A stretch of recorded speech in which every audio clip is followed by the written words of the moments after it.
Bonjour à tous. Alors, je voudrais revenir sur, comme je l'avais promis, sur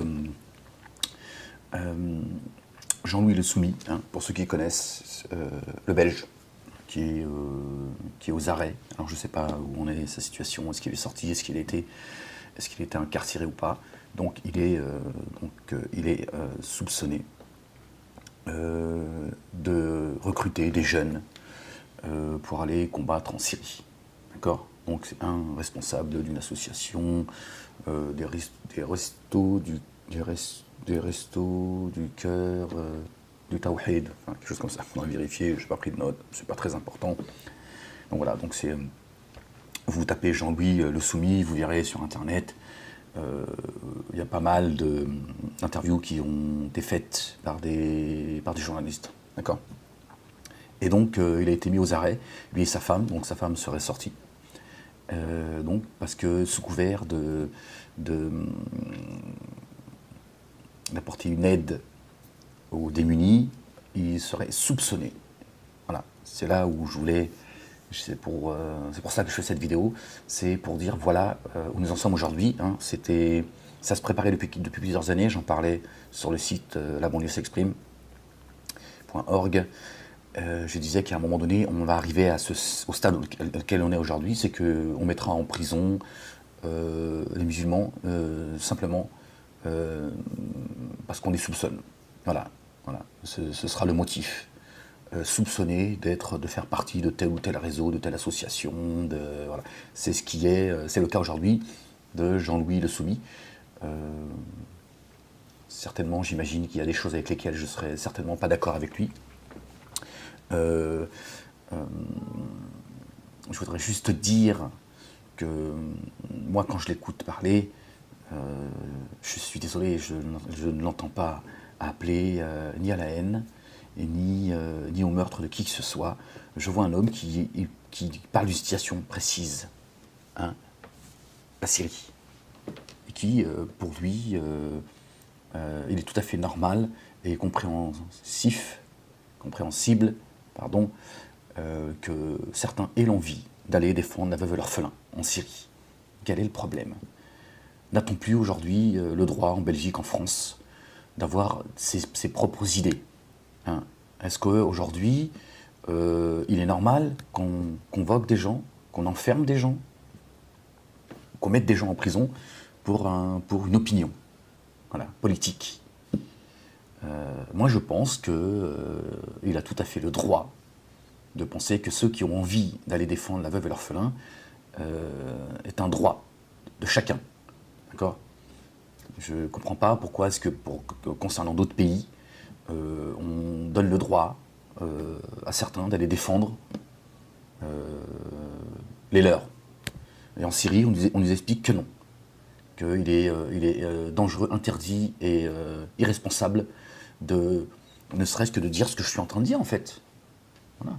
Moi-même aussi, on peut me dire que voilà, votre discours est dangereux, monsieur Malek, parce que, pour certains esprits faits, parce que, apparemment, il n'y aurait que des clowns qui iraient défendre la veuve et l'orphelin en Syrie, d'après ce qu'on nous dit. Il y a un certain juge Marc Trévidic, hein, c'est bien cela, voilà, dans une interview, je ne sais plus sur quelle chaîne, sur France Info, j'ai un peu écouté, et je vous invite à aller sur le site labanlieuxexprime.org, écouter la vidéo. Le titre de l'article, je vais vous le dire tout simplement, je vais vous dire ce que c'est le mensonge sur la réalité en Syrie. Le mensonge sur la réalité en Syrie. Écoutez, vous allez voir, très instructif, vous allez voir pourquoi est-ce qu'on empêche certains de donner leur opinion. Parce que la Syrie est en train de leur glisser entre les pattes. On est en train de nous raconter des mensonges, des conneries, on nous fait croire énormément de choses qui sont complètement fausses. D'accord? Et quand il y a des gens comme Jean-Louis Le Soumis, qui donnent leur opinion, qui donnent leur avis, qui se bougent, on les met au frais parce qu'ils deviennent dangereux. D'accord? Simplement parce que c'est des gens qui pensent, qui réfléchissent et qui donnent leur avis. Il appelle à rien, ce gars. Il appelle à rien. Il appelle pas à prendre les armes. Voilà. Il donne son avis sur une situation en Syrie. Et effectivement, il encourage on va dire, allez, indirectement, les gens qui ont envie d'y aller, il leur dit, c'est bien. C'est une très bonne chose. C'est ce que je dis moi aussi. Je dis quelle grandeur d'âme de tout laisser derrière lui, de tout laisser derrière pour aller défendre la veuve et l'orphelin. Qu'on soit médecin, éducateur, avocat, mécanicien, il y a de tout. Hein. Et je parle pas seulement des gens en France, je parle de partout. Parce qu'ils ont un souci, le juge Marc Trévidic l'explique. Il dit qu'il y a de plus en plus de gens de partout qui vont aller défendre la veuve et l'orphelin en Syrie. Ça leur pose un vrai problème. Et ils craignent que tous ces gens, alors notamment en France, parce que le juge, c'est de la France dont il parle, ces gens-là craignent qu'à un moment donné, quand le conflit s'arrêtera, tous ceux qui reviendront du conflit, pour ceux qui ne tomberont pas martyrs, seront des témoins de la réalité, extrêmement dangereux. Ceux qui doivent nous expliquer la situation en Syrie doivent être des journalistes professionnels. D'accord ? Certainement pas des gens comme Ahmed, Jean-Louis le Belge, ou je ne sais qui encore. D'accord ? Michel Colomb, ou bien d'autres. Non. Il ne faut pas que ce soit ces gens-là qui viennent nous parler de la Syrie. D'accord ? Il faut que ce soit ceux qu'on invite en permanence sur les plateaux télé. Donc moi, je donne officiellement, clairement, mon soutien à Jean-Louis le Soumis. Je trouve qu'il est inadmissible que certains, appartenant à la communauté musulmane, lui crachent dessus. D'accord ? Quand vous êtes complètement inconscient, vous vous rendez même pas compte de ce que vous êtes en train de faire. Vous êtes en train de contribuer, d'accord, de soutenir une loi qui permet de mettre des gens en prison pour leurs idées. D'accord ? Et quand je dis leurs idées, ce ne sont pas des idées dangereuses, c'est pas un appel à la haine, c'est des gens qui disent en Syrie, on a nos frères et sœurs qui sont en train de se faire massacrer. Hein, on va dire, je dis entre guillemets, c'est vrai, mais je veux dire, il faut aussi comprendre qu'ici, on veut bien nous faire croire qu'ils sont en train de se faire massacrer, c'est une destruction totale. On voit des images, par exemple, sur Internet, on voit des Syriens en train de manger un lion. C'est une façon de dire attention, hein, attention, hein, si vous y allez, attention, hein, je veux dire, c'est fini, hein, les pains au chocolat, tout ça, c'est fini. Voilà, c'est une propagande pour essayer de démoraliser un maximum de gens qui en ont marre, d'accord, qui en ont marre qu'on tape sur leurs frères et sœurs, injustement, et cela par l'intermédiaire de Bachar al-Assad et les chiites. Vous prenez par exemple quelqu'un comme Yahya Gouasbi du centre Zahra, qui lui est revenu de la Syrie il n'y a pas très longtemps. On ne l'arrête pas, on lui demande pas ce qu'il est allé faire en Syrie. Pourquoi ? Parce que lui, il est allé du côté de Bachar al-Assad. Là, on lui dit c'est bien. C'est une très bonne chose, monsieur. Et nous espérons que vous avez fait un très bon voyage. Comment se fait-il que certains, ça pose problème, et d'autres, ça pose pas de problème ? Qui décide quels sont ceux qui ont le droit de s'exprimer et ceux qui doivent se taire ? C'est quand même assez curieux. D'accord ? Est-ce que moi j'ai le droit de penser qu'en Syrie, c'est pas normal qu'il y ait des gens, une certaine partie de la population civile, et les moudjahidines se font bombarder, massacrer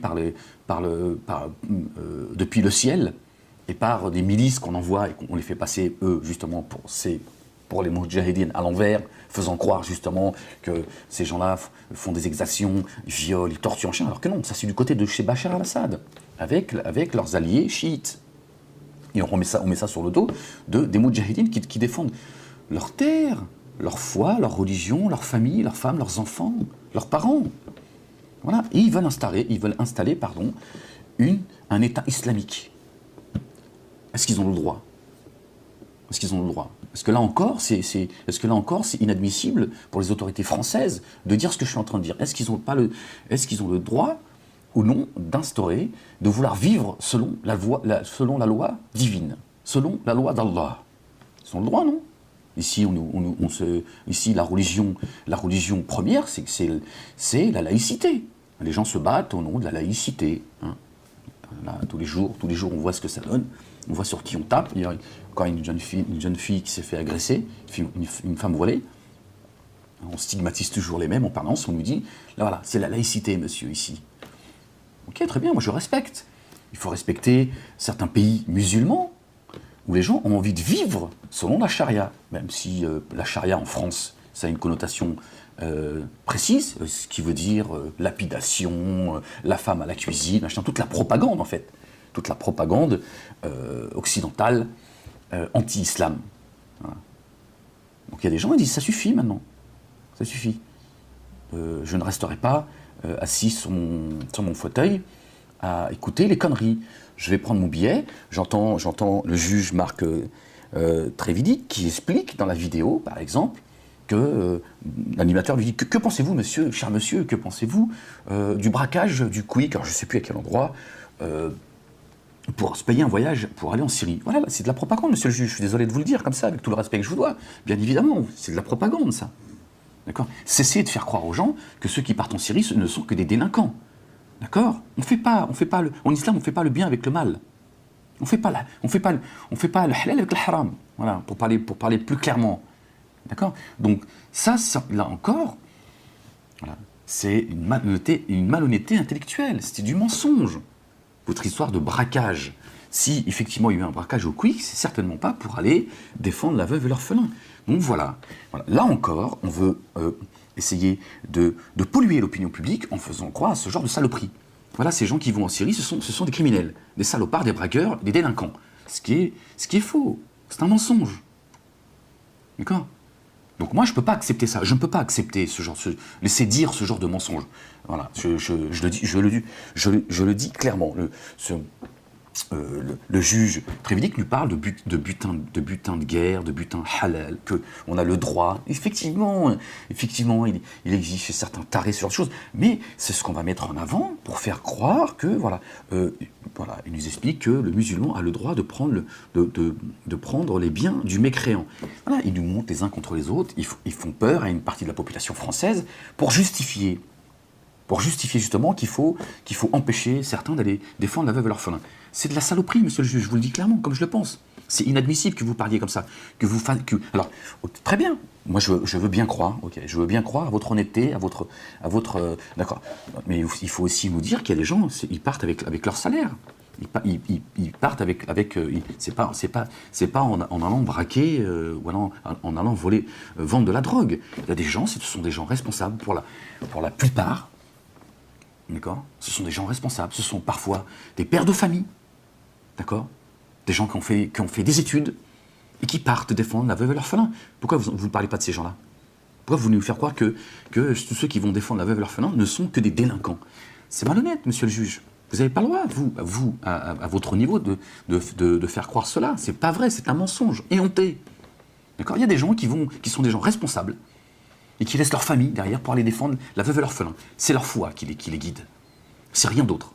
C'est pas l'appât du gain, c'est pas la haine, c'est la foi.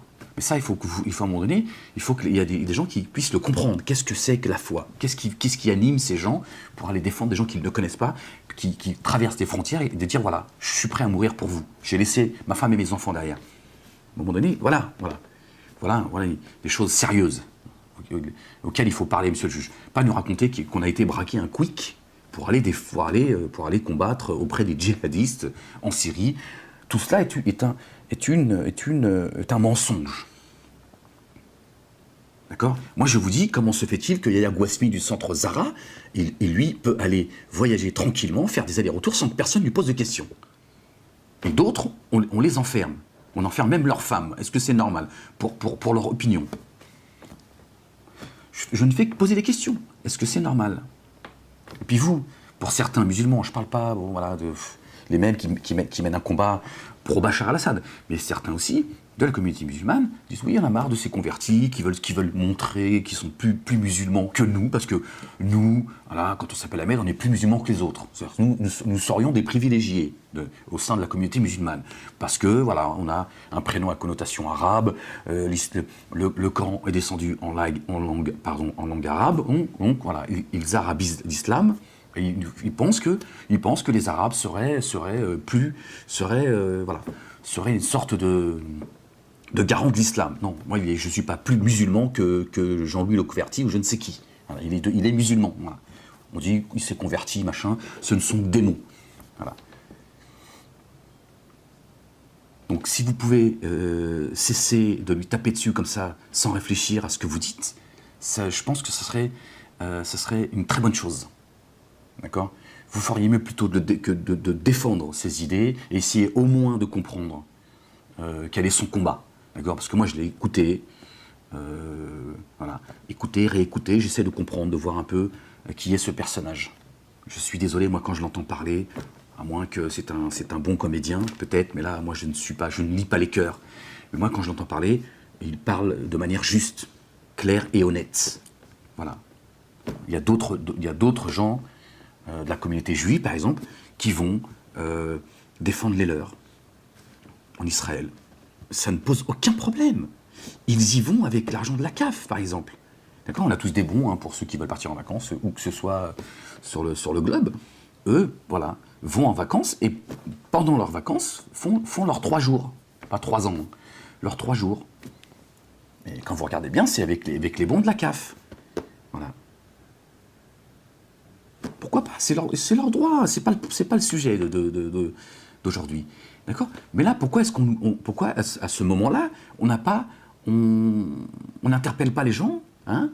C'est vrai que bien souvent, ce sont des hommes politiques et les médias qui nous expliquent qu'effectivement, c'est tout à fait normal, c'est la souffrance éternelle, et qu'ils ont le droit aussi hein, à défendre leur terre parce que ils ont reçu voilà, hein, l'acte de...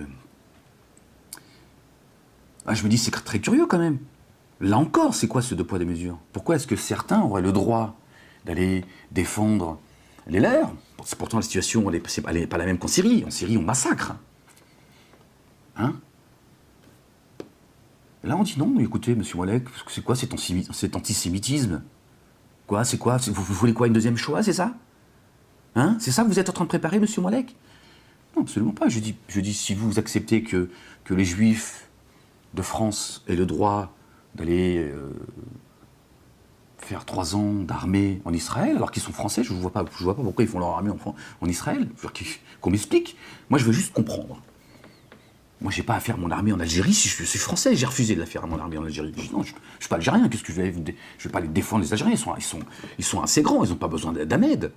Je suis français, si je dois faire mon armée, ce sera en France. J'ai été réformé. Alhamdoulilah, voilà, comme ça, boum. Comme ça, ça a été vite réglé. Bon, vous avez compris aussi qu'à un moment donné, il se peut que j'ai le couteau derrière le... Et puis que à un moment donné, je dis, ah oui, mais attends. D'accord? Donc, moi, voilà. J'essaie de comprendre. Je me dis, bon, le juge pourrait nous parler de ces jeunes Français juifs qui vont défendre les leurs en Israël. Pourquoi est-ce qu'ils trouvent ça normal? Pourquoi est-ce qu'il n'en parle pas? Nous avons l'armée israélienne qui est auprès de Bachar al-Assad. On a combien de chiites, pareils, qui vont soutenir Bachar al-Assad? Pourquoi est-ce qu'il n'en parle pas? Pourquoi certains auraient le droit? Et que c'est normal, d'accord? On approuve même leur... Mais d'autres non, on dit non, monsieur, non. Vous êtes dans le mauvais camp, monsieur. Vous êtes dans le camp de la haine. Non, le camp de la haine, c'est toi. Et le camp du mensonge, d'ailleurs. Hein? Parce que à nous expliquer que ceux qui partent en Syrie, ce sont des criminels, moi je dis, c'est malhonnête, monsieur le juge. C'est pas bien ce que vous dites. D'accord? Vous devriez expliquer la situation telle qu'elle est. Peut-être que certains sont allés braquer le quick pour aller en Syrie. Moi, ça me fait bien rire quand j'entends ça. Je me dis, je veux bien croire qu'il y ait des cons, mais à ce point-là, je veux dire, bon, je pense que c'est nous que vous prenez pour des cons. Voilà, donc moi, je réitère mon soutien total à Jean-Louis Le Soumis, en Belgique. Je ne vois pas pourquoi est-ce qu'on enferme cette personne-là, pourquoi est-ce qu'on enferme sa femme, c'est comme inadmissible. Et c'est inadmissible qu'aujourd'hui, en 2013, on se donne le droit d'enfermer des gens pour leurs idées et parce qu'ils sont musulmans. D'accord? Les autres ont tous le droit à la présomption d'innocence. D'accord? On leur dit, mais écoutez, monsieur, on est dans un pays laïque quand même, on a quand même le droit de penser, non? Monsieur Moallek, ici on a le droit de penser, ici, nous sommes en laïcité, en république. D'accord? Hein? Permettez-nous de vous répondre, monsieur. Oui, monsieur, très bien. Je peux m'exprimer, moi aussi, alors. Je peux donner mon opinion.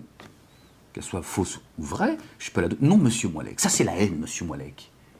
D'accord? C'est la haine. Vous combattez monsieur Bachar al-Assad, c'est la haine que vous combattez. Vous voyez, le deux poids, deux mesures, voilà ce que je défends. Venez pas m'embêter avec oui, envoie tes enfants. J'avais fait une vidéo, j'avais marqué, je sais plus, j'appelle les jeunes musulmans de France, allez, voilà, titre très provocateur. Je parlais notamment de Jean-Louis le Soumis. Je faisais une analyse sur comment les journalistes traitaient le sujet. Voilà.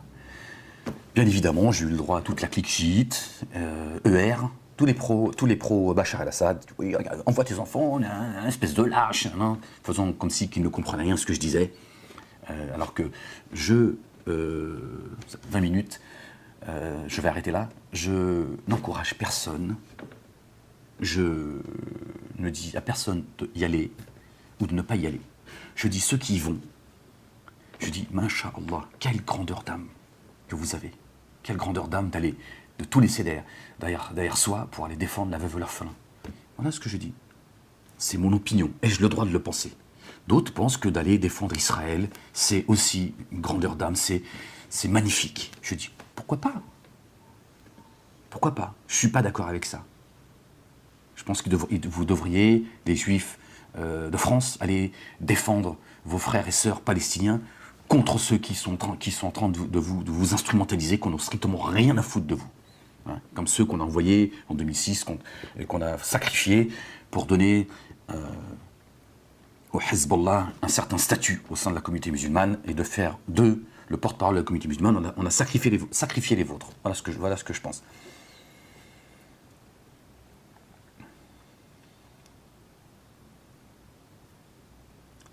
Voilà, c'était juste pour vous donner mon avis sur Jean-Louis le Soumis.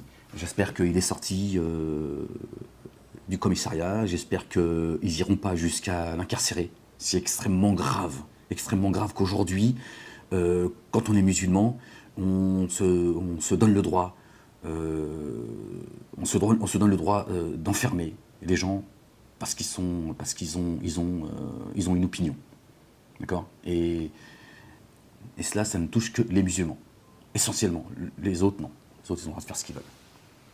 Voilà. Donc les musulmans, plutôt que de cracher sur Jean-Louis le Soumis, hein, vous feriez bien d'essayer au moins de comprendre ce qui est en train de se passer.